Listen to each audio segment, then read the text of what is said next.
Okay, so good morning, everybody. Last time I've told you a little bit about what dynamic light scattering is, what happens if we do this light scattering experiment while applying some deformation to a sample. In particular, what is the dynamics that we should expect just by the simple fact that we are displacing particles relative to each other while we are deforming macroscopically our sample. And I mentioned that there are basically two different ways of doing these scattering experiments. The usual way is the far field scattering experiment, but then there is this alternative way where you take an image of your sample, and this image is produced by scatter light, and this is what we call the photon correlation imaging, and that allows you to learn what happens locally in various spots of a sample. So now I should tell you something about what happens if we do one of our favorite rheological tests while doing scattering. And I would like to start by a quiz, which is, according to yesterday's talk, what should be the rheological test that we should do?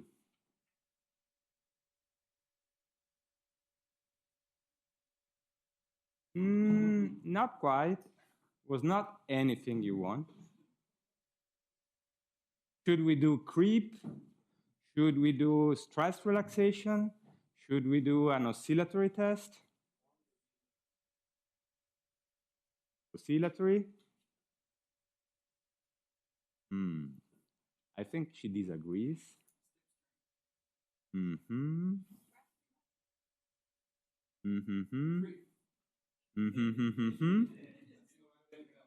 She emphasized at the beginning of her talk, you should do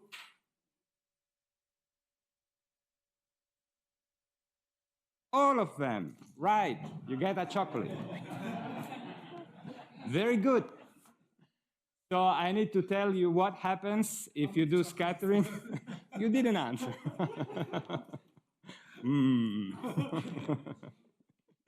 I need to tell you what happens if you do each of these tests and you are doing scattering together. So the key question that we have to ask ourselves is how can, by doing the scattering experiment, distinguish between affine and non-affine displacements. What are these affine and non-affine displacements? The affine displacement is what you would measure in an ideally perfectly homogeneous solid. Like you take your slab of material like that, for example, you apply a shear. The affine deformation is the one visualized by the black dashed arrows. Each point will move in the direction of the applied shear by an amount which is proportional to its distance from the fixed plate. This part here, it's not very interesting because if the response of your material is purely affine, then you don't need to look into the material to know what's going on. You just derive this affine deformation from the macroscopic deformation that you have applied. However, in reality, you basically almost have something which is not an ideal homogeneous solid. So you almost always have some non-affine component of the microscopic displacement. So the microscopic displacement here is shown by the red arrows and the red points. And you see that you have, for example, here, this is zoomed in, you have some non-affine component of the displacement. And this typically is the component you are interested in. Why do we have a non-affine component of the displacement? Well, one possible reason is the fact that the elastic of the Young modulus are not perfectly the same across your sample. In different spots of your samples, you have softer parts and stiffer parts. So if you apply a macroscopic deformation, well, the soft parts will deform more than the stiff parts, and so your deformation field will not be purely affine, will have some non-affinity. So even in this case, you are not yet doing anything bad to your material, you are not damaging it, you are not introducing plasticity, you probably are very well in the linear regime, but still you can have some non-affine component of a displacement. And that's interesting because if you look at this non-affine component, you learn something about the heterogeneity of the elastic properties of your material. And then if you increase the applied deformation, you may start damaging your material. So you may have rearrangements that might be reversible. If you go back, you can have, for example, people have shown that in emulsions, you can have drops that jump to a different location, but then if you go back in a strain, they go back to their initial position. So this is a sort of reversible plasticity, if you wish. And then you can have really irreversible rearrangements that are permanent. Even if you go back and you release the load, you will go back to a different configuration. So the name of the game when you try to do these scattering experiments coupled to rheology is to get rid of the affine contribution and focus on the non-affine contribution, which is typically the interesting stuff. So let's start with one protocol, which is oscillatory rheology. The idea is that you apply, for example, a sinusoidal strain to your sample, and you measure the correlation function while applying this sinusoidal strain. Now, if you think a bit of it, imagine that you have a perfectly elastic material, a material where everything is fully reversible. So you deform it. As you deform it, as you change the macroscopic strain state of the sample, your correlation function decays just because you are displacing particles with respect to each other due to the macroscopic applied strain. But then when you have done a full cycle, or in this case, if you take as a reference point the zero strain point, when you have done half a cycle, you go back to exactly the same macroscopic deformation state, for example, the zero deformation state. And if everything is reversible microscopically, it means that each particle, each polymer strand, everything that you have in the sample will go back microscopically to within 1 nanometer, exactly to the same position. And so if you compare the configuration of your sample before applying this oscillatory strain and after one or more cycles, you get exactly the same amount of correlation, full correlation, because every particle has gone back to exactly the same position. And this is why you have this peculiar shape of your correlation function, where you have peaks of correlation every time you go back to the same macroscopic strain state as the one that you have chosen as the reference one at the beginning of your experiment. And because you sort of have echoes of correlation, this has been called the echo protocol and has been introduced first in diffusing wave spectroscopy in nice works on emulsions and foams. Here you have the references. But then it has been applied to a variety of systems and for single scattering, multiple scattering, X-photon correlation spectroscopy, and so forth. So now, what happens if, okay, maybe if you just do one cycle, you really go back microscopically to the same configuration, perhaps the particles move a little bit, but by such a tiny amount that you cannot really pick it up. But if you keep doing oscillations back and forth, eventually particles do move over distances that are large enough to be picked up by your scattering experiments. What you would observe is something like what is shown here. You have echoes of correlation, but the height of these echoes becomes lower and lower because every time you don't go back exactly to the same configuration, every time you move around things a little bit. And basically the height of these echoes of correlation tells you in a quantitative way the amount of irreversible rearrangements that have occurred over 1 cycle, 2 cycles, 3 cycles, 4 cycles, and so forth. You can also try to look at the echo shape.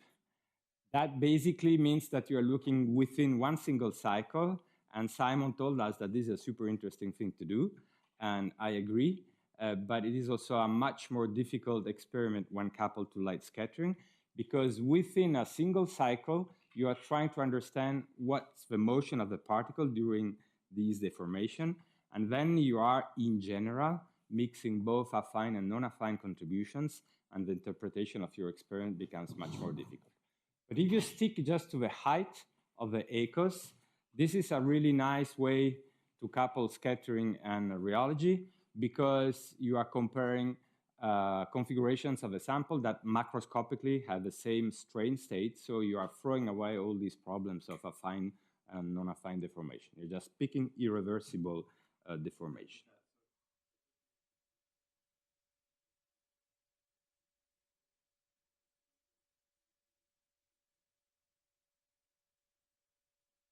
So theoretically, if you are looking just at the height of the peak, you don't care. In practice, if you have the choice, it's better still to look at the orthogonal component, because experimentally it's difficult to be sure that you go back and you take your image of the speckles exactly when the deformation state is identical to the initial one. So you have synchronization issues. And so in practice, if you have a choice to throw out something oriented in the direction of shear, that's better. Okay, stress relaxation. Stress relaxation, what you do, you apply a strain step like that, and you measure the time evolution of the stress. This, again, it's a nice experiment, because you are basically measuring the dynamics during this period here, where the macroscopic strain state of your sample is fixed. So whatever you pick up as a dynamics, that's due to some microscopic rearrangements that are associated on origin, the stress relaxation. This is just an example for a messy sample, which is porcine stomach mucus. And what is shown here is the stress relaxation, so the stress as a function of time following. In this case, it was not a strain step, it was a very steep ramp to the target strain amplitude, but with different rates, and the different curves refer to the different rates. And in the long time regime, it doesn't really matter how steep was your ramp. You get the same behavior, and you can superimpose all data. This is not very important. But if you focus on one single experiment, you will see that your correlation functions as a function measured at different times after starting your stress relaxation experiment behave this way. You start from the red curves, and then you go toward the blue curves. It means that the dynamics become slower and slower. It takes a longer and longer time for the system to relax as the stress is relaxed. And the nice feature that we discovered in this experiment was the fact that there is a direct relationship between the amount of stress that the system relaxes macroscopically and the amount of microscopic motion. You can take all these curves here and collapse onto a single master curve if you plot them not as a function of time delay, but as a function of the amount of stress that has been relaxed during the measurement of these microscopic dynamics.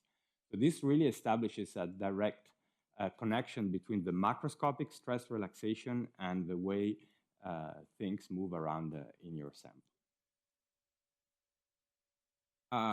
Yes. Can you compare, let's say, the duration of your measurements with the stress? So typically, the amount of stress relaxed, so the duration is of the order of how many seconds for the correlation function? Well, this is, for example, 100 seconds at the end, maybe 10 or a few seconds at the beginning. But then you take these measurements. So what is the correspondence between the first line, the first row plot, which is the amount of stress relaxed, which I see at a time scale of 1,000 or something like that. Yep. And the duration of your experiments in DLS, because they seem to me quite comparable. No, but well, in this case, the Okay, so we measure this thing, the different correlation functions are measured throughout the whole stress relaxation. But each individual correlation function decays on a time scale which is shorter than the overall relaxation time of the stress. But you are pointing to a problem which I will address in point 4. And this, if I ever get there. But this is an important point. So I think you deserve a chocolate because this was a nice question. Okay. Next one is creep and startup shear. Why did I put together creep and startup shear? Well, logically, it's not that they are particularly connected, but from the viewpoint of doing a scattering experiment, they are messy and difficult because in both situations, you have a continuous change of the macroscopic strain state of your sample. So that means that in addition to any plastic rearrangement that eventually you may observe and so far, you also have some affine and probably non-affine displacement just associated to the macroscopic deformation that you are imposing to the sample during your experiment. So here things are much more difficult to deal with. What can we do? So we have affine plus non-affine following the macroscopic deformation, and then plastic, reversible, and irreversible rearrangements. And ideally, we would like to decouple all these effects and factor out and say, okay, my correlation function decays 10% because of this and 50% because of that, and so forth. So if you're doing a single scattering experiment, you can try to choose the Q vector oriented perpendicularly to the direction of the motion associated with the affine deformation that you are imposing macroscopically. Because I remind you that light scattering, the single scattering limit, probes motion projected along the direction of the Q vector. So if you can do an experiment where the Q vector is perpendicular to the direction associated with the deformation field, then whatever dynamics you pick up in this direction perpendicular to that, that would be due to some non-affine and plastic rearrangements. There are situations where you cannot do that. For example, I told you that if you do diffusing wave spectroscopy, then photons undergo this random walk-like path, and so they sample sort of isotropically your system. So in that experiment, there is no way to decouple what is along the direction of a shear or deformation and what is perpendicular to that. But you can start doing your experiment at low strain at the beginning and say, okay, this is sort of my reference state where I know that I am in the linear regime, so presumably I'm not doing anything irreversible and plastic to my sample. And then I can look at the excess of dynamics with respect to these reference dynamics that I measure in the linear regime. And this is what was done here. So these are dynamic activity maps. Basically, they tell you how fast the dynamic is in your sample. And the sample is just a slab of PDMS with some tracer particles that give a lot of scattering. So this is diffusing wave spectroscopy. And the sample was pre-notched. So this little thing here is a notch.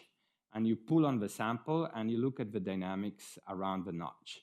And what you see, is that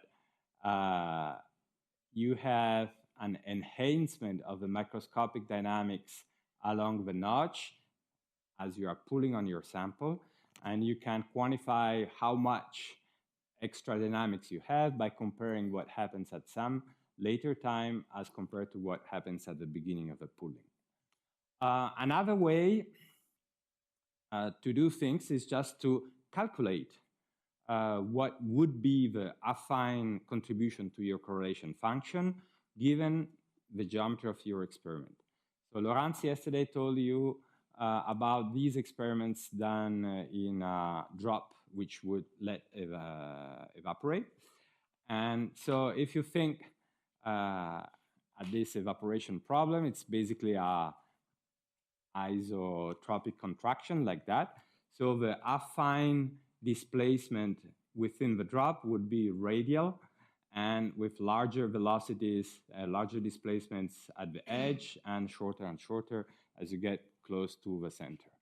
And then in that experiment, we had a laser beam going through a diameter like that, and then we were picking up the light exiting from the drop at some position because we were doing this photon correlation imaging experiment. So it is a bit tedious, but you can calculate exactly what would be the decay time of your correlation function if you only had this sort of dynamics. And for example, for the colloidal gels that Laurence mentioned at the end of her talk yesterday, it turns out that what you measure is a bit faster, but not super faster as compared to what you would expect for this affine stuff. Yep. Get why you separate the affine and non-affine contribution, because I don't get if the non-affine contribution is just noise, other dynamics. No, the non-affine is the interesting part. Okay, yes. Yeah, so I want to understand how much interesting stuff I have in the big sea of uninteresting stuff. So the uninteresting... Interesting, the because I don't need to do all this complicated business to know what the affine deformation field for an elastic sphere contracting is. I just open a textbook of elasticity and I read what is the displacement field. And so I need to open the textbook for the sphere because it's a little bit tricky and you have a discontinuity in the center and blah, blah, blah. But even I, for the shear experiment, I know what the affine displacement field is. It's just these black arrows, and this is super simple.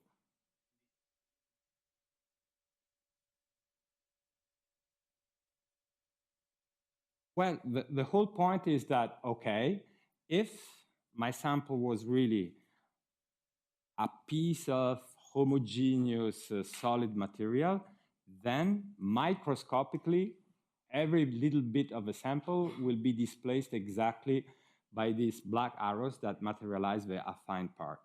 And then the question is that really what's happening in my material? Is that truly happening at the beginning when the deformation is small? And what happens if the deformation becomes larger? For example, if I know that at some point I break my material, when I break my material, I have to deviate from this simple picture because that stuff will never break my material. So the question I'm asking is, okay, how things start to deviate from this simple affine displacement field as I increase the load typically on my material? Sure. Okay. So the take-home message is basically there are experiments that are much easier to do coupled to scattering, and those are the experiments where the macroscopic deformation state of your sample does not change during the experiment. All other experiments are doable, but require more thinking and more tricks. Now, point 4, time or strain-dependent dynamics. If you are lucky, dynamics may reach a stationary state. For example, if you do oscillatory experiments, after a while, but it may take a very long time for some systems, everything is stationary. If you look at what's happening now and 10 minutes later or 10 hours later, that will be exactly the same. But this is sort of an exception. In most cases, the microscopic dynamics are time dependent. They can already be time dependent in a system at rest if you take these amorphous solids like colloidal glasses, gels, etc., etc. This is typically what you would observe is that you prepare your sample, you measure the dynamics at rest, you don't do anything to the sample, and the dynamics get slower and slower with time. This is what people called aging, okay? But then if you apply some load and some deformation, you may have additional mechanisms that kick in, which are in general also time dependent. You can have a strain-induced evolution of your sample. You can have discontinuous bursts of motion that people refer to as avalanches, and so forth. And already these data on the mucus gel show you that the dynamics are not stationary. You do your stress relaxation experiment, and at the beginning of the experiment, the dynamics are much faster than at the end. So you have to deal with that. If you do scattering in the traditional way where you do extensive time averages, that's not gonna work, because if you average over time and your system is evolving, at the same time, you are mixing different dynamical states of a system. But multi-speckle methods require very limited or even not any time average at all. So in principle, they are very well adapted to deal with these things. So what's the idea? Well, this is my G2 minus 1 correlation function that I measure with a multi-speckle method. This was the intensity measured at single pixel on my detector, and then I average over a box of pixels that is associated with the same Q vector and so forth. And the idea is that I pick up some initial time t1, for example, t1 equals 0 here, and I do this calculation, and I get a decay time measured for this initial time t1. And then I repeat everything for a later starting time t2, and I have this stuff here, and I get another decay time. This is t2, sorry. Okay? So in principle, this is fine.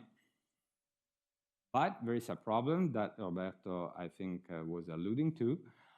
What if the dynamics evolves significantly during the decay time of my correlation function?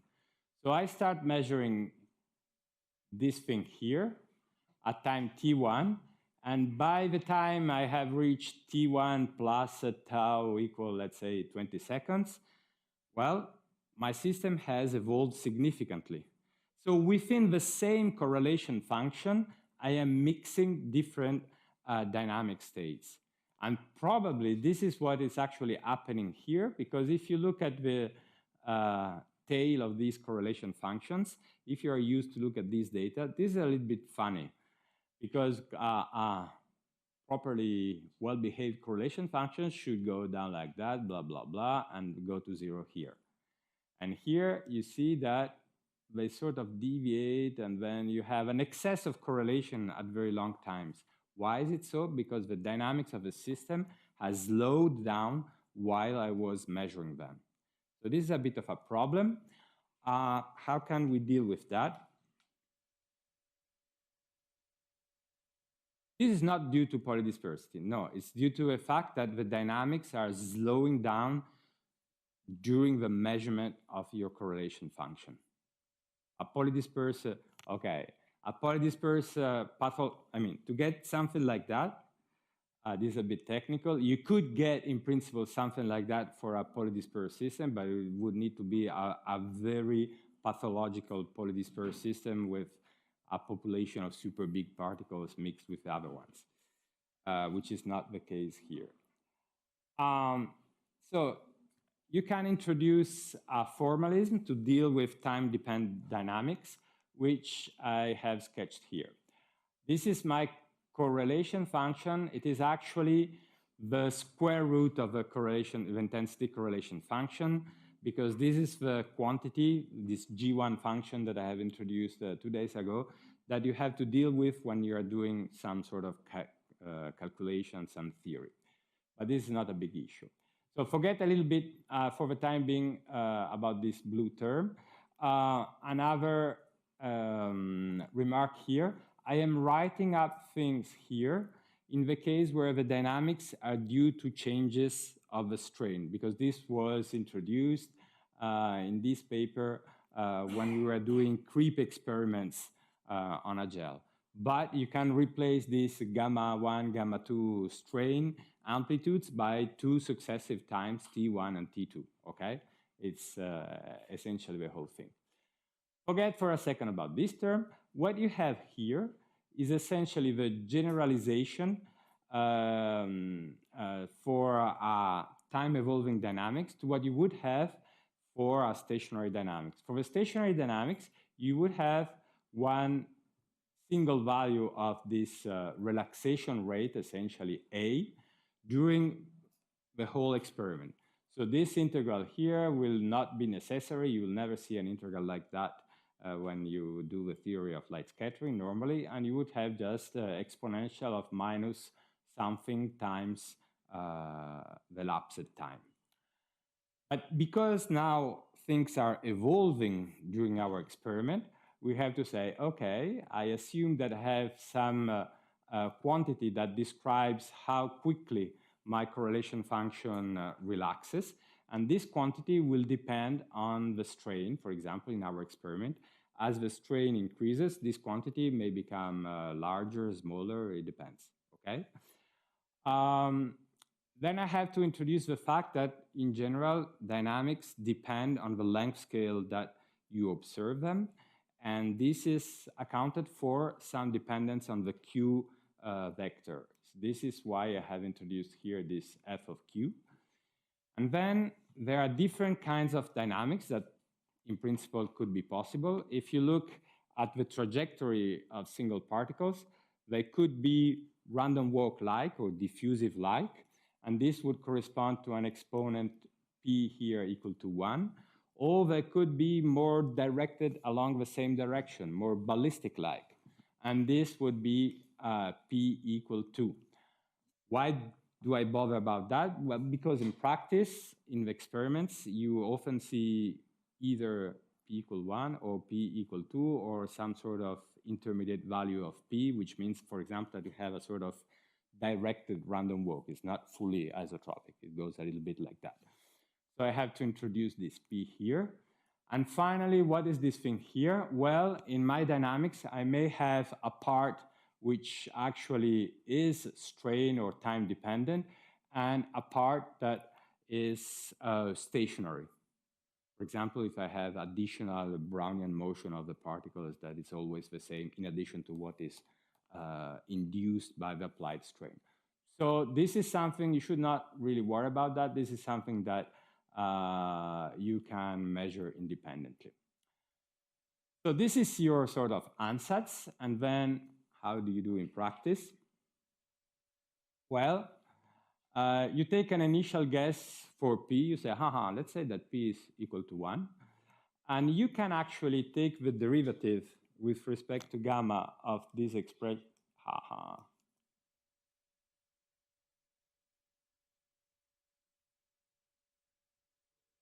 Where is here?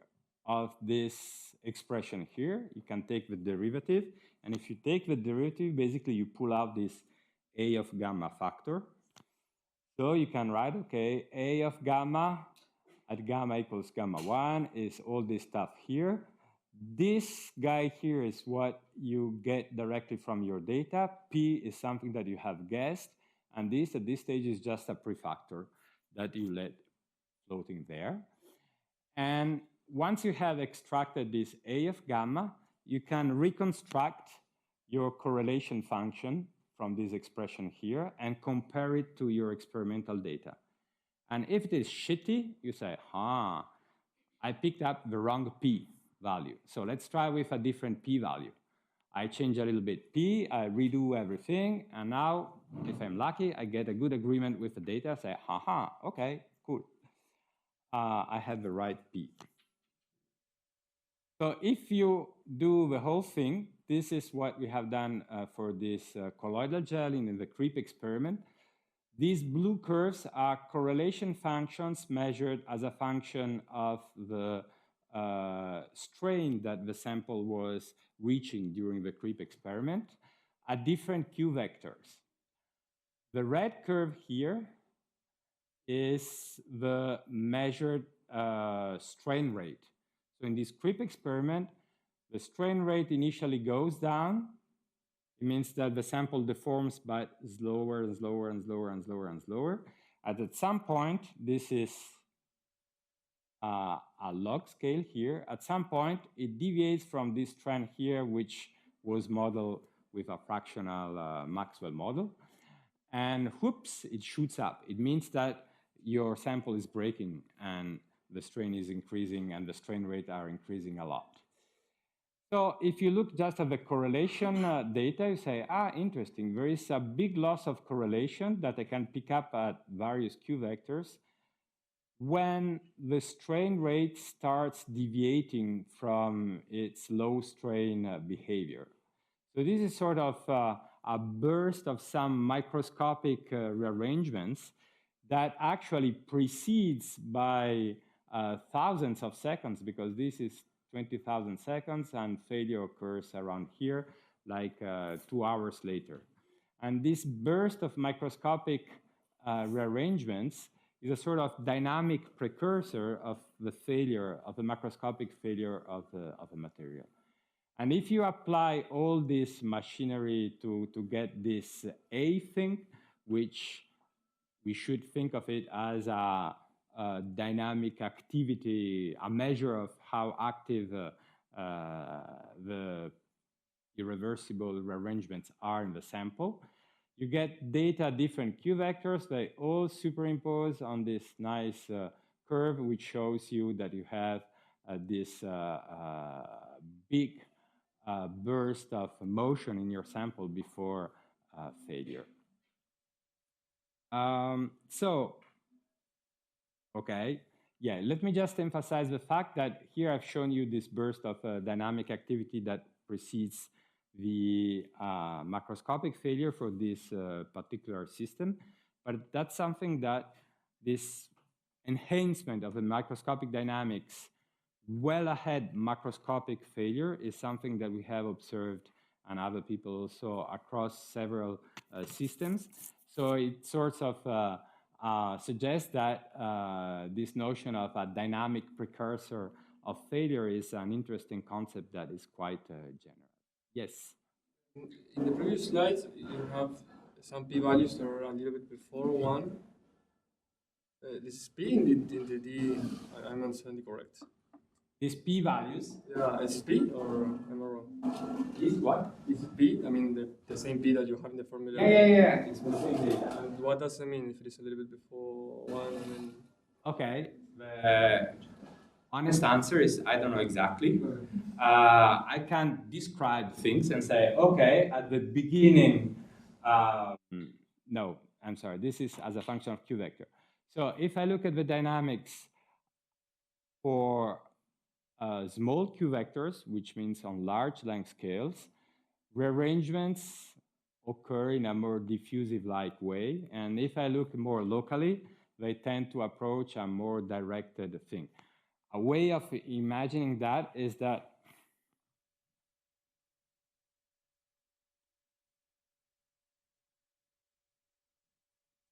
your particles on a local scale, okay. On a local scale, they do something which is quite directed, ballistic-like. But if you look on larger length scales, eventually, they do approach something which is more diffusive-like. But why exactly, I mean, how exactly can I relate this to some physical mechanism like branches of a gel breaking apart and stuff like that? That is something that people doing simulations should look at.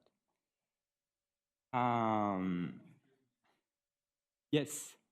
How come that only some Q values do have a correlation? Because you should keep in mind, so the Q values that have a well-pronounced bump here are the small Q values. Small Q values means that you are looking at the dynamics on, large Q values.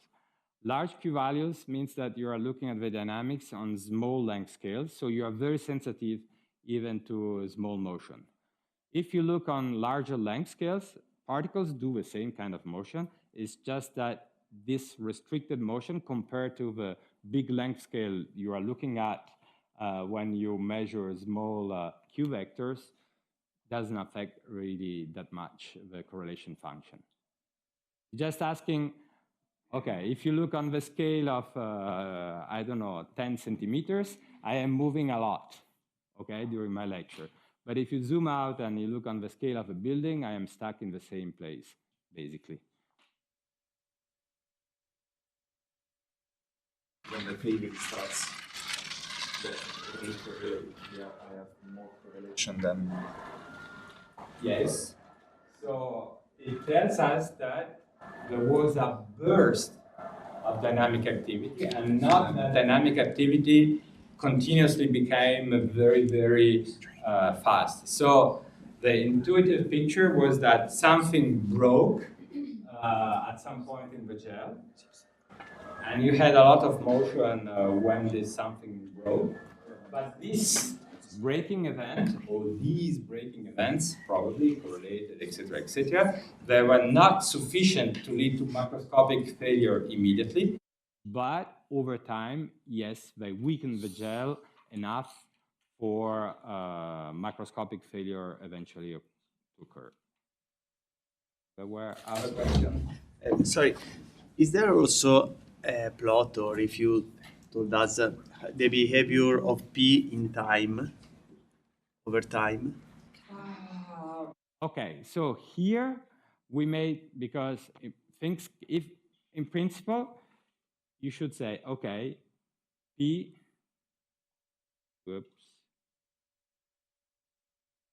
P is also a strain or time-dependent quantity, in principle.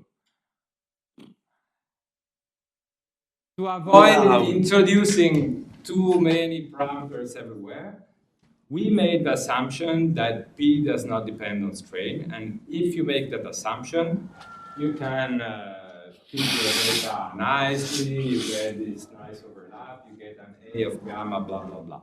But I agree with you, there is no a priori reason why you should think that P is time or strain independent. If strain go down, also P go to 1. It's diffusive, no? Why? I don't know. Okay, so we should discuss later on if you have ideas. But you have a very right point. There is no reason, no a priori reason for saying that P should not depend on strain or time. Okay. Just a few weeks ago, I discovered that these guys here have introduced essentially the identical formalism to deal with time evolving dynamics. They didn't know about our paper. So you can, this paper here really focuses on how you should deal with correlation functions measured while the dynamics is evolving. But the underlying idea and the formalism is essentially the same. Just a few words about setups. Setups, I guess that the key question that you have to ask yourself before doing anything of this business is, can I use a rheometer to do the rheology part of my experiment that I want to couple to light scattering or some other form of scattering? And the take-home message here is, yes, you should use a rheometer if you can. If you have good reasons not to use a rheometer, you have to build your own shear cell or rheometer or whatever. But rheometers are very sophisticated and delicate machines. So unless you don't have money to buy a rheometer, which is a very good reason, or you have specific needs for your scattering experiments, you should go for the rheometer. Right, Nick? Nick knows. Okay. So if the answer is yes, typically this is what people would do for XPCS, where you go to a specialized scattering line where they do have a rheometer and they know how to do scattering coupled to rheology. You can do dynamic light scattering in the backscattering and also in the 90-degree scattering geometry. You can do PCI in backscattering. You can do DWS in backscattering. Basically, you use a plate-plate geometry. You illuminate your sample from below, and you pick up the backscattered light. And your life is super easy for what concerns the rheology part. If you decide that, no, you're not going to use the rheometer, then you have to build your own rheometer. And now, for some experiment, I mean, if you say, okay, I'll be a little bit less ambitious. I'm not going to build really a rheometer. I'm going to build a shear cell or a traction machine where I only control and measure, perhaps, the deformation, and I don't care about the forces. This is much easier because for our soft materials, as soon as you want to measure or control forces, then you have to pay attention to friction. Even if you buy a super nice stage, translation stage, for example, to make your shear cell, the friction term of this nice translation stage will be typically sufficient to screw up your rheology data. So in that case, you can easily build a shear cell, a plate, or a traction machine, and blah, blah, blah. And you can use this for small angle light scattering. Small angle light scattering is really demanding in terms of the quality of the optics. All your optical elements have to be really nice and smooth, etc., etc. So doing small angle light scattering in a conventional rheometer, it's really difficult. So if you are interested in small angle, you better build your own shear cell. And then if you are very ambitious, like Nick is, you want to build your own shear cell where you have both strain and stress control, or at least you measure a stress when you apply a strain, etc., etc. So you have to pay attention to friction and all these things. This is a much more difficult thing to do, but there are papers out there where people explain how they manage to do that. So Nick will tell you that that's feasible, is it? Okay, good. You deserve a chocolate for your hard work on the shear cells. Okay, these are just a few sketches. I don't want to spend time on that. So, we finished lecture 1. This is the stuff that I have told you about. And if you have questions, including how you can achieve amazing bending rigidity in an otherwise very soft body, you can ask them.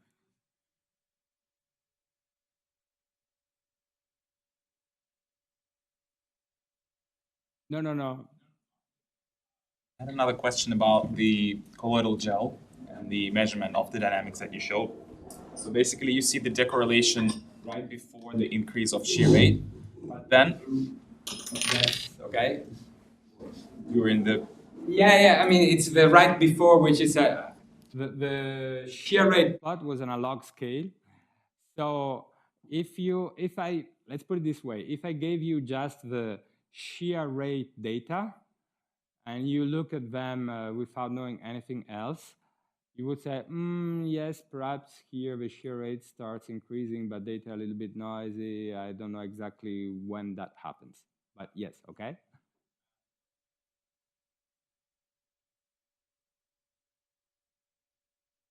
Yes.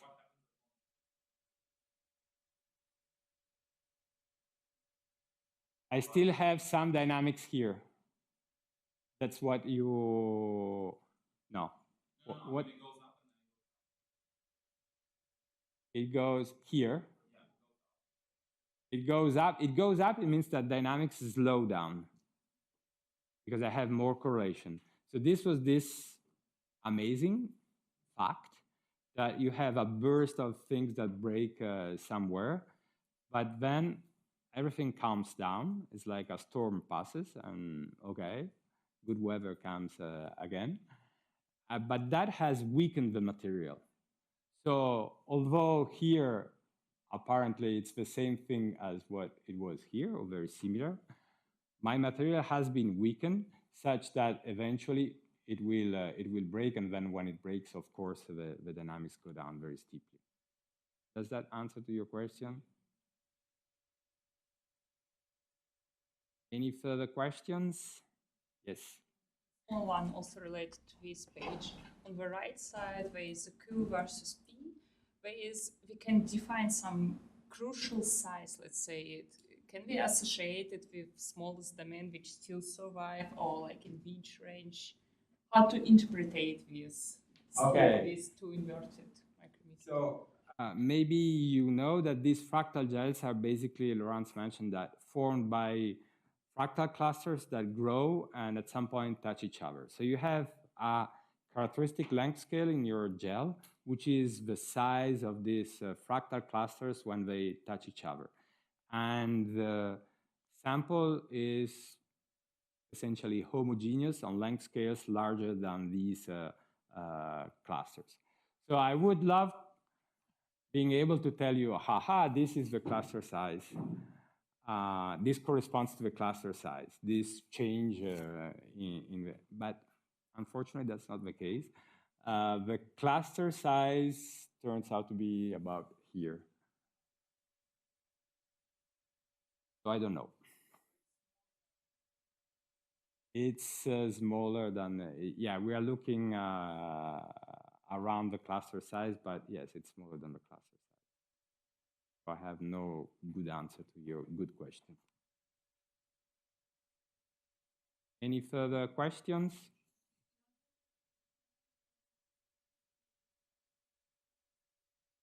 Nobody could say the contrary. It's well hidden. Okay. Okay? Whoa. So let's switch to the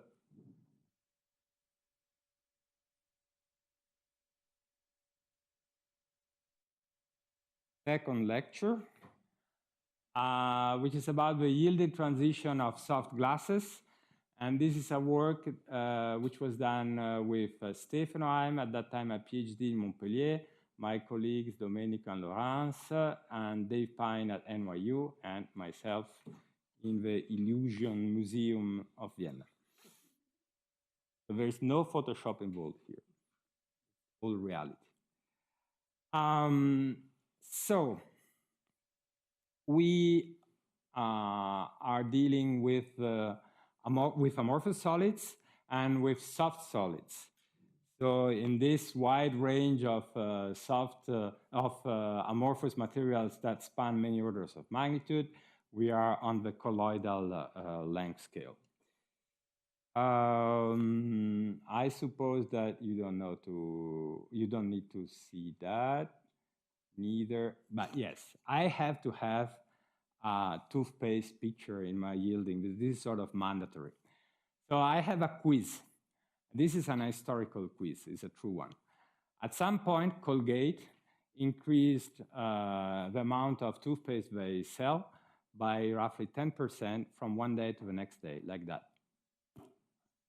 You know how they do that? How did they do that?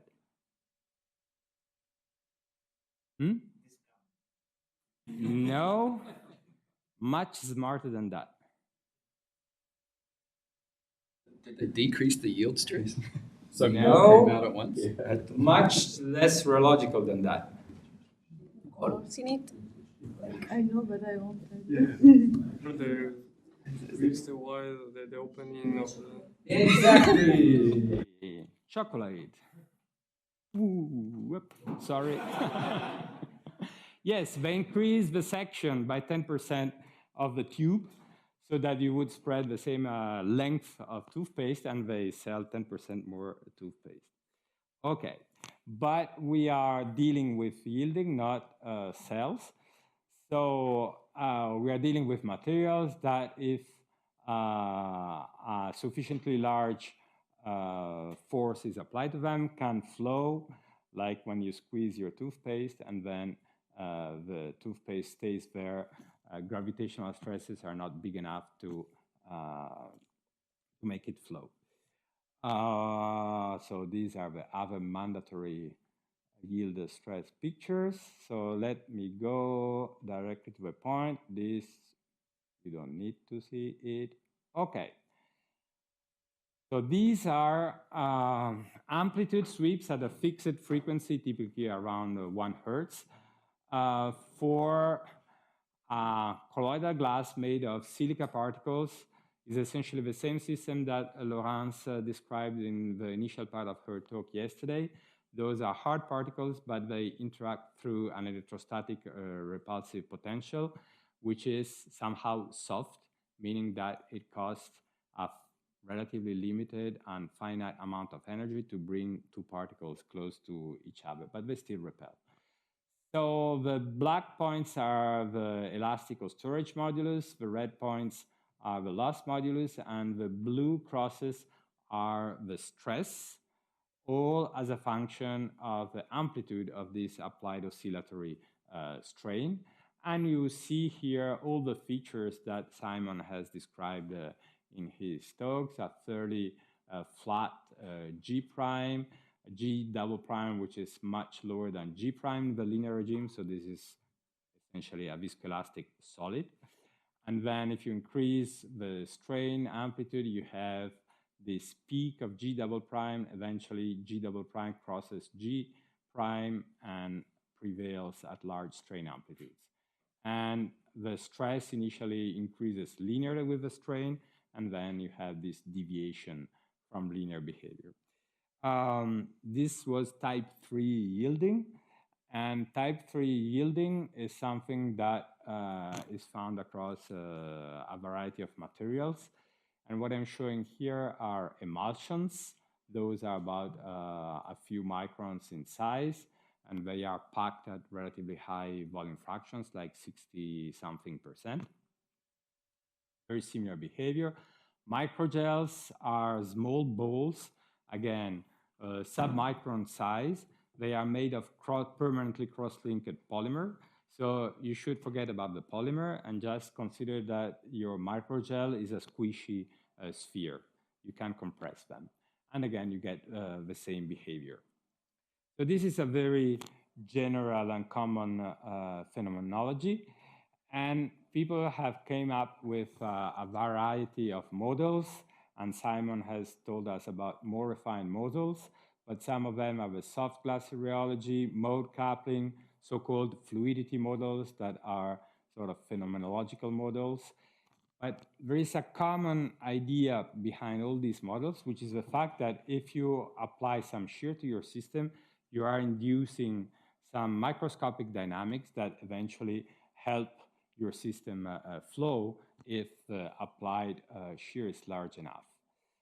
So one way that people have thought about that is to say, okay, there is some structural relaxation time. Structural relaxation time means typically, in principle, the time it takes a particle to move over a distance comparable to its own size, basically the time it takes to mix microscopically your system.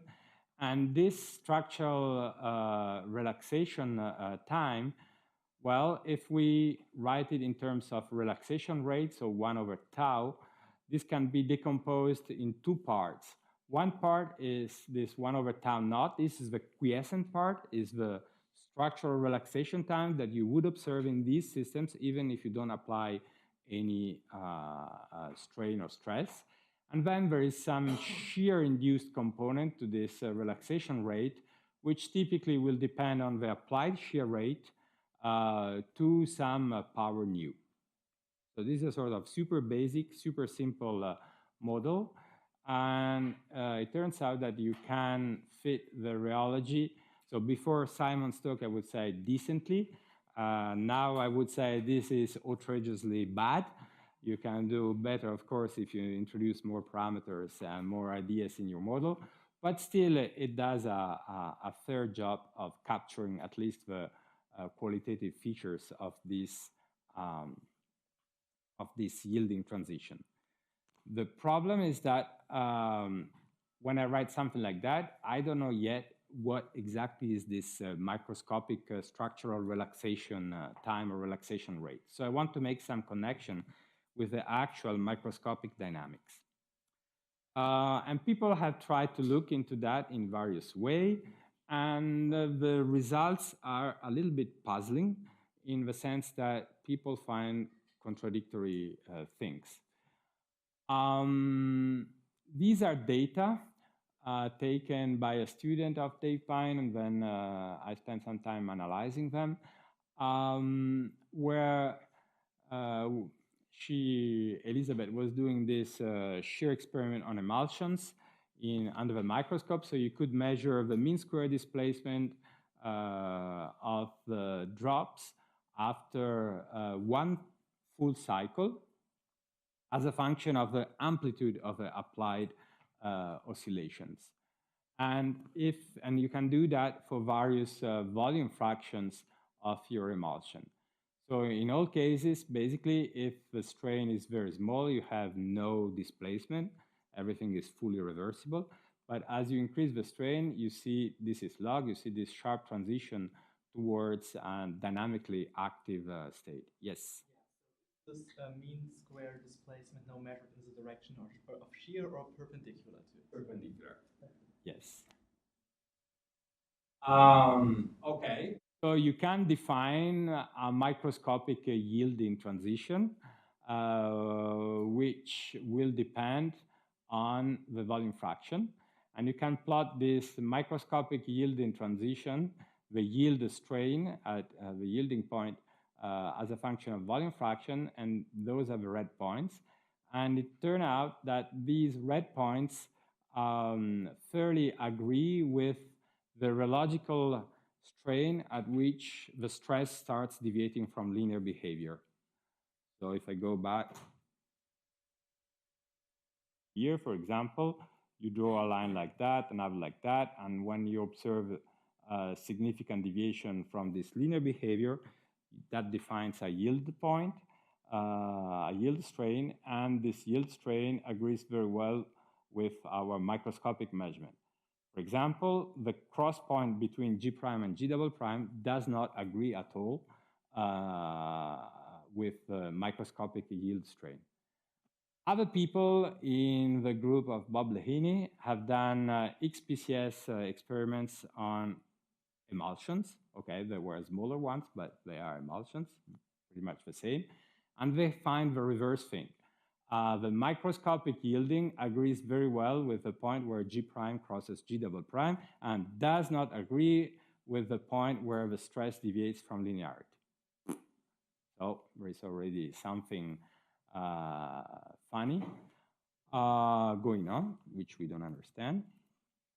And then people have thought and argued a lot about the kind of transition that you observe at yielding. Is this something like a first order transition? Is this something like a second order transition? And again, you can find whatever you want in the literature. So here, these people in Lyon have done rheology tests. This is stress versus gamma dot in startup shear experiments. And they have focused on the reversibility if you increase or decrease the strain rate during your experiment. And they found this hysteresis for laponite, which is a sort of glassy colloidal sample, much studied in the past. And they found this hysteretic behavior, which is typical of first-order transitions.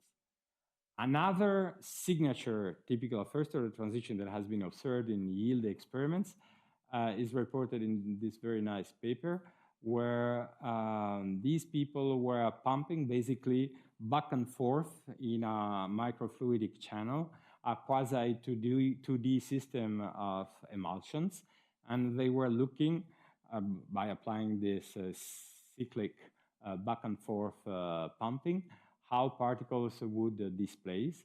And what they measure is the fidelity. And the fidelity is basically something that quantifies how many particles change their nearest neighbor, essentially. And as a function of the applied pumping, they find a super sharp transition here. And they find that the system partitions in regions that are not where the fidelity is low, and regions where the fidelity is high, pretty much as a system that crystallizes may partition in regions that form crystals and amorphous regions. So they say, aha, this is a first order light transition. But then other people have looked at different systems and different quantities.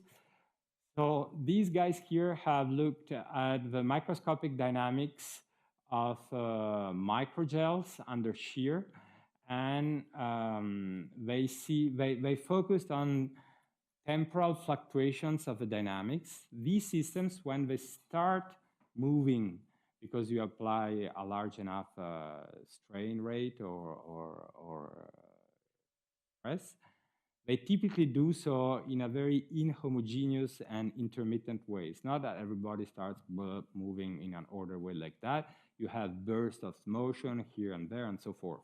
So you can quantify with this dynamic susceptibility the magnitude of these fluctuations, and they find that these fluctuations increase significantly as you approach the yielding transition. And fluctuations that increase close to a transition are a typical signature of a second order phase transition. Another signature which is characteristic of the second order transition has been picked up in these mesoscopic models where you divide your system in boxes, and each box may be yielded or unyielded.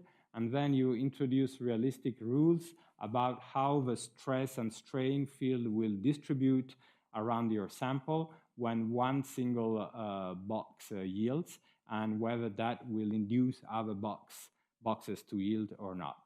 And if you measure the amount of plastic events as a function of applied stress, you find that there is no plasticity below a critical stress. And when you exceed this critical stress, you start observing a continuous growth of this plastic activity. And something that goes from zero and then continuously grows, it's more like a second order phase transition. So we don't know. And when we don't know, we do more experiments. And our approach was to look at several systems. I have mentioned them. We used several setups. So this was this shear cell. The shear is applied in this direction. This was small angle light scattering in the far field configuration. This is small angle light scattering in the photon correlation imaging configuration, and this is backscattering in PCI. With Dave Pine and her student, we also did microscopy. And then I guess that the key point was that we were lucky enough for Roberto to send us a super student, which is Stefano Aime, who is now an associate professor at ESPCI. And really, he did an amazing work. Like the kind of things that he did is like 5 PhDs put together. So let me show you the experimental results that we got. Intensity correlation functions. You know that it's proportional to the intermediate scattering function. Let me describe you briefly what happens in a colloidal system.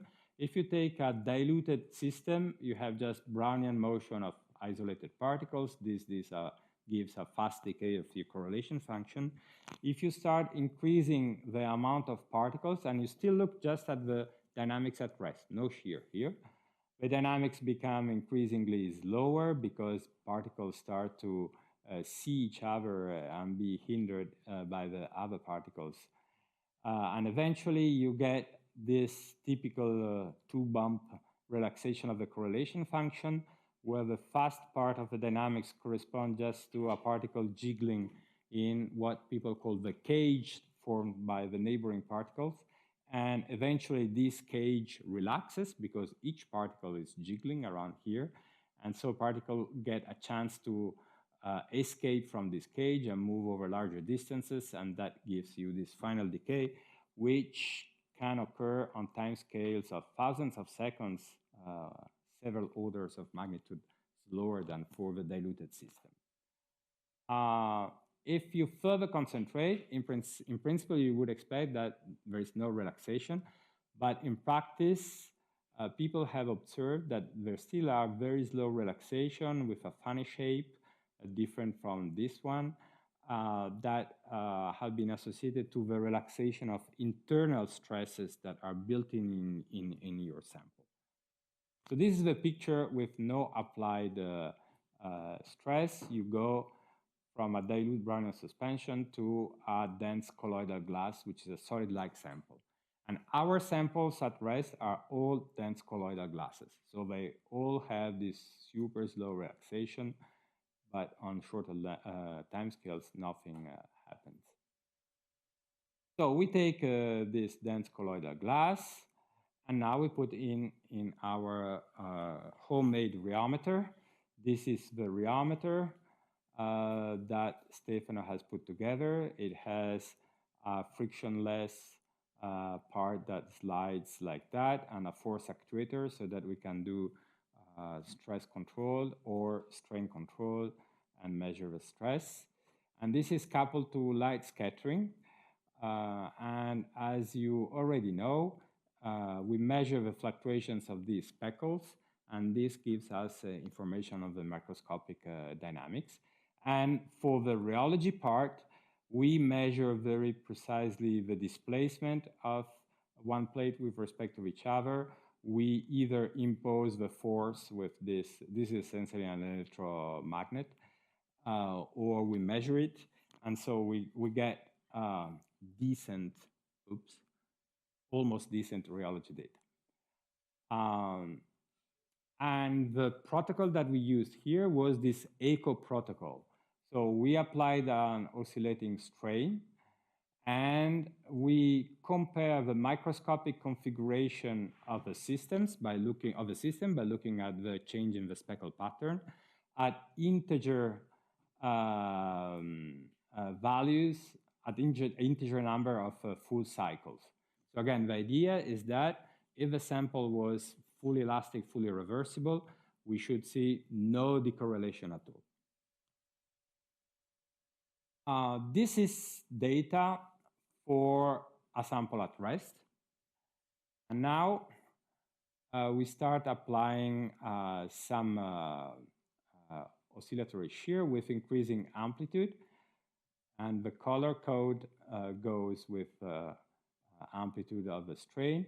You see that up to a few percent strain, and you are in this part here of your rheology data. There is perhaps a little bit of speed up of the dynamics that is really very, very small.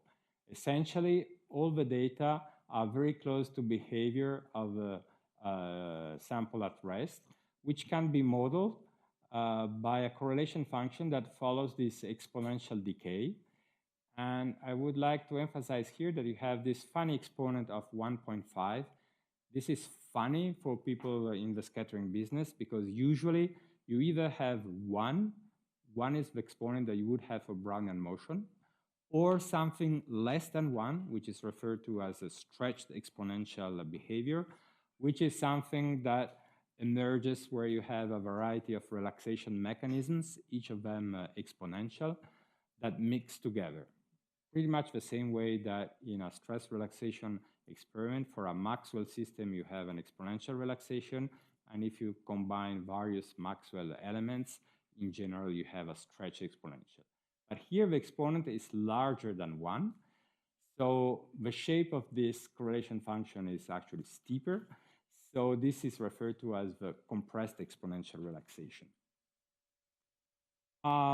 If you go in the limit where you have a large applied strain, the dynamics are much faster, orders of magnitude, and the shape is very different. You see, this is very abrupt and this is very stretched. So this is actually a stretched exponential function with an exponent of 0.5. And in between, you get a sort of intermediate behavior. And if you take any of these curves, you can fit them nicely with a linear combination of this extreme behavior that refer to the fully fluidized state in red and the fully ellipsoid-like state in blue. So this is the expression that we use, and we have this compressed exponential with a slow relaxation rate for the solid-like sample, and stretch exponential relaxation with a fast rate. And this is something that can be done. Do I have it here? Yes. For all our samples, we get a similar behavior with this compressed exponential relaxation at small applied strain, stretched exponential relaxation at very large applied strain, and intermediate state. So what we can do is now fit each of these curves and plot basically here the fitting parameters as a function of the applied strain. Yes? That you can quite well fit this data with a linear combination. Does it mean that portion of your sample behave in some way and other portion spatially maybe in another place behave differently, or that the overall? Very nice question. So I deserve no chocolate because the true answer is I don't know. I suppose so. I have some evidence about that, but I'm not really 100% sure. But that's probably the most natural way one should think of it. I have a chocolate. No, I don't want chocolate, but if you try to fit these functions with a product, you ever tried? Because a product will mean that the particles are doing a little bit of both. Mm-hmm. And some means that the line interpretation is that there are different. I think his point is. Okay, I think that I'm not sure if we've tried or not the product, but I would be very surprised if it would work, because if you look at no, we should perhaps try, but I honestly don't think it would work given the shape of the correlation functions, but I don't remember if we tried. So what are the fitting parameters? The fitting parameters are the relaxation rate of the slow mode and the fast mode. The slow mode is these blue points. The fast mode are the red points. For low amplitude, you don't have the fast mode, you only have the slow mode, and then you have this coexistence region, and then eventually only the fast mode survives. And the stars are the relative weight of the slow mode and the fast mode. The stars here is the axis. You should read the data. So at low strain, you only have the slow mode, and then the fast mode kicks in here, and eventually only have the fast mode. Over many periods. These are, so Stefano carefully checked that all these data were taken in the stationary regime, because we can look at them as a function of time, and they are averaged over various cycles. If you look just on, I mean, you have to, okay, you can look at your correlation data, not average it at all, and you don't see any deviation, systematic deviation with respect to that. Of course, the data would be much more noisy, but you don't see really. So, do this lever rule? Is it possible that what you're actually looking at is an amount of time spent in the yielded and the unyielded per period? All our evidence is against that. Okay. And that comes from microscopy, where you observe things, okay. But also from the PCI experiments, where you always see more active regions. Okay, so now I would like to emphasize that if you try to think of this data in terms of this simple model, that's not going to work. First thing here, there is just one structural relaxation, where here we have two modes. And if you try to fit the data the best you can with these kind of ideas, you get something like that, the black curve. So you would get a transition which is much smoother than what you observe in our experiments, and it really doesn't work. It captures well the fluidized regime, it captures well the beginning of the solid-like regime, but the transition is clearly not captured correctly. So these two guys fought a lot, and they came up with some modeling ideas, which I would like to show you rapidly. So the idea is that we divide, since we are very poor in doing theory and blah, blah, blah, we do simple things. We divide our system in boxes, and we say, okay, let's write down what is the relaxation rate of a given box. And here all rates are normalized by the imposed oscillatory frequency. So for the ith box, I have some spontaneous dynamics. This is the relaxation rate at rest. And then in these simple models, one would just write, okay, I have some additional relaxation rate that comes from the shear rate. But in an oscillatory experiment, the shear rate is simply proportional for a fixed frequency to the amplitude of the shear, so I can write it this way. But I already know that this is not going to work because this was the super simple model that gave a super smooth transition that does not capture the correct behavior of our data. So the next thing in terms of simplicity or complexity that you can add in the model is the idea that perhaps thinking that the relaxation rate of this guy is totally blind with respect to what's going around him or it is not a good idea.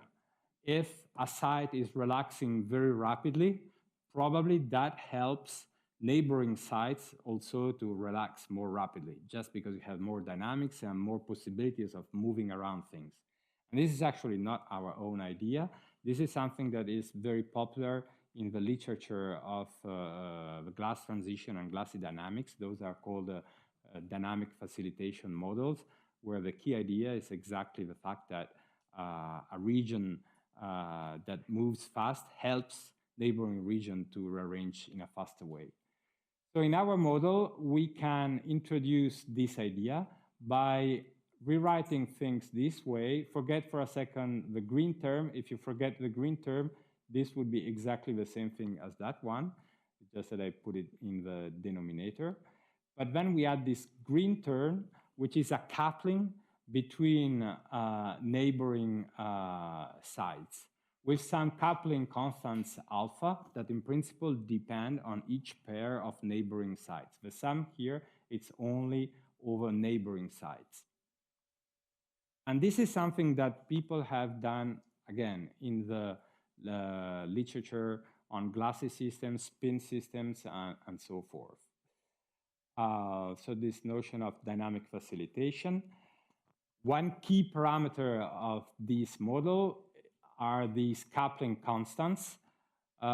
Typically, in this kind of ideas, people throw randomly these coupling, the value of these coupling constants drawn from some probability distribution function. And we check that the details of what probability function you pick up to choose the values of randomly of these coupling constant is not really important. It is, yes, I suppose so, because otherwise you localize things in a sort of artificial way. Okay, so you have this model, which in principle is a bit complicated because you have this random realization and so forth. The first thing that you can do is to say, okay, what if I make a bold assumption and say, haha, I have put them randomly there, but let's assume that they are all the same, okay? And in that case, everything becomes independent of the particular choice of the site I that you are considering, because the coupling constants are always the same.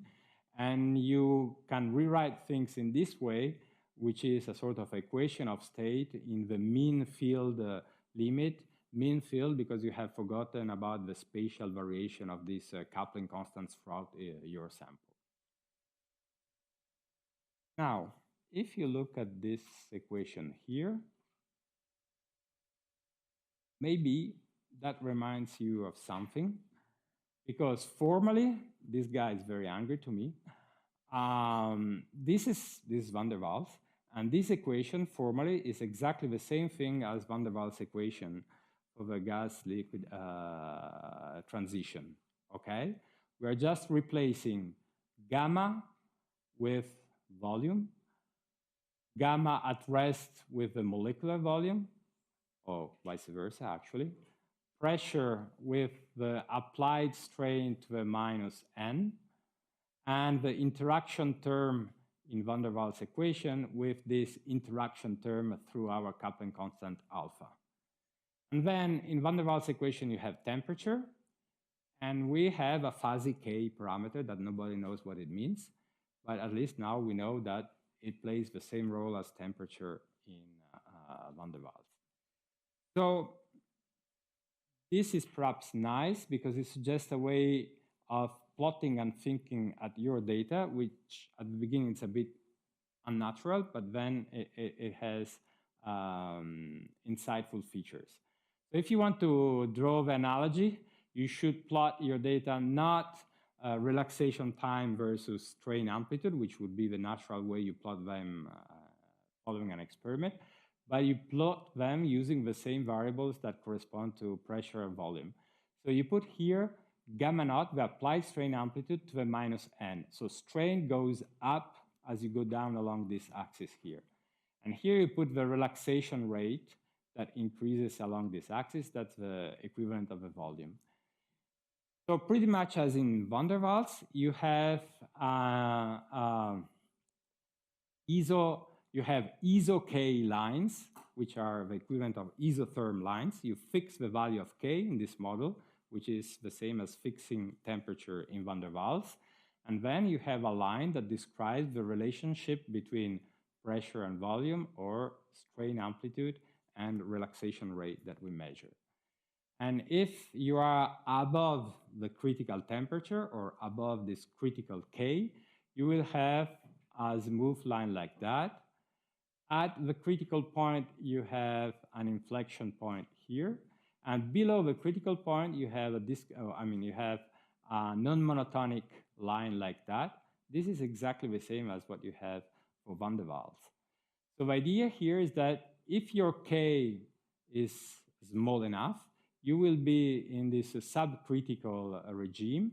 And if you do an experiment where you increase strain, low strain, you start up here, your relaxation rate is very small. This is the solid-like branch. You walk down this branch as you increase the strain. The relaxation rate hardly increases as you are increasing the strain. This is what you observe in our experiments. And then here, pretty much for the same reasons as here, you would jump to the vapor branch, you would jump to this other branch and follow this fluid-like branch here as you increase the strain amplitude and you increase the relaxation rate.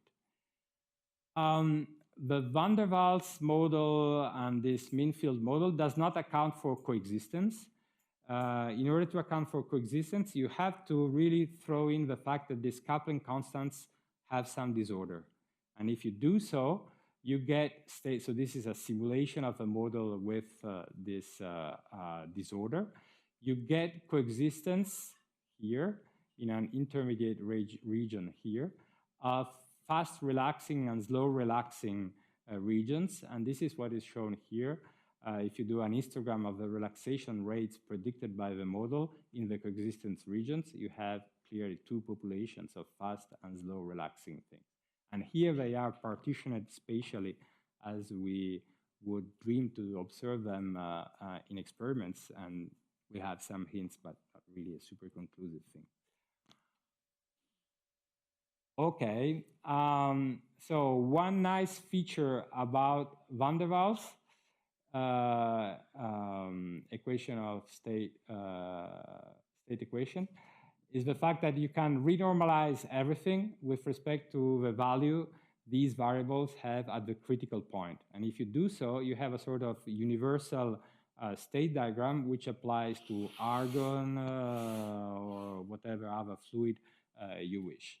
So we can play essentially the same game and define things with respect to a state diagram where we normalize quantities with respect to their value at the critical point. And if we do so, what we can then do is to put all our data, relaxation data versus applied strain, onto a single state diagram where we can compare in a meaningful way different samples. It's very difficult to compare directly a microgel with a silica particle, but if you normalize everything with respect to what happens at the critical point and you put them here, you can do so. So in practice, these are our experimental data. We fit the model parameters that are here. I'm sorry, I need to go fast. In practice, there are parameters like the relaxation rate at rest that you don't need to fit, you just measure it. So it turns out that for each sample, you only have 3 parameters to fit. 2 are related to this distribution of disorder in the coupling constants, and 1 is the equivalent of temperature. Okay, so when you do so, you can put all the data, all these points are for different samples onto the same diagram, and then ask yourself questions like, what is the difference between this sample here, which is deep, which goes deep in the coexistence phase, and this sample here, which goes very close to the critical point. And unfortunately, I have to stop very soon. So I just want to emphasize a couple of ideas. You can think of this K parameter, the equivalent of temperature, in a way which is related to how glassy, how out of equilibrium, how solid-like a sample is. And it turns out that as you decrease K below the critical value, you are increasing the glassiness of a sample. So if I tell you, okay, I define glassiness as 1 minus Kr, the value of this temperature equivalent parameter in reduced units, this is just buzzwords, okay? It's glassy, more glassy, less glassy. But the nice thing is that this glassiness is really related to things that correspond to our intuition of what a sample which is more glassy than another one should look like. For example, if you increase the volume fraction of the same sample, these are the silica particles, I think. If you increase volume fraction, well, the sample with the highest volume fraction is more glassy according to our definition, which is consistent with our intuitive notion of what a glassy sample is. This is also true for the emulsions. If you increase the volume fraction, you go deeper in the glassy phase. Frequency, let me skip that, but that's okay work. Another thing that we know about glassy systems is that if you let them age, the dynamics become slower and slower, just at rest, so they become more glassy in some sense. And if you take the same sample, freshly prepared, or let it age, you will see that the age sample is deeper here, so more glassy than the young sample. That also makes sense. Blah, blah, blah, let me skip. And the very last thing that I want to tell you is the fact that at the beginning, I've showed you that some people think that the yielding transition is a first order like transition. Others say, no, it's more like a second order like transition. And what we find here is the fact that you can have features that are reminiscent of first order or second order phase transition, depending on how glassy you are. If you are marginally glassy, close to the critical point, then you will have features typical of second order phase transition. If you are deep in the glassy phase, you have features that are reminiscent of first order phase transition. For example, what is shown here, just to make one single example, is the sharpness of the transition. And the transition becomes sharper as your sample becomes more glassy, okay? And here is the opposite thing, is fluctuations or time to reach stationary state, which typically become very large close to the transition for second order transitions. Those increase a lot if you are doing your experiment near to this critical point. So it is okay that people have found contrasting things because maybe their systems were more glassy or less glassy. Shear bands, I don't want to discuss that. Summary, I don't want to discuss that because wait. Thanks, okay. So I just want to put up this thing here. So I start my first lecture saying, ha, ha, ha, I want to relate rheology to microscopic structure and dynamics because rheology without blah, blah, blah is theology and et cetera, et cetera, et cetera. So did I do that?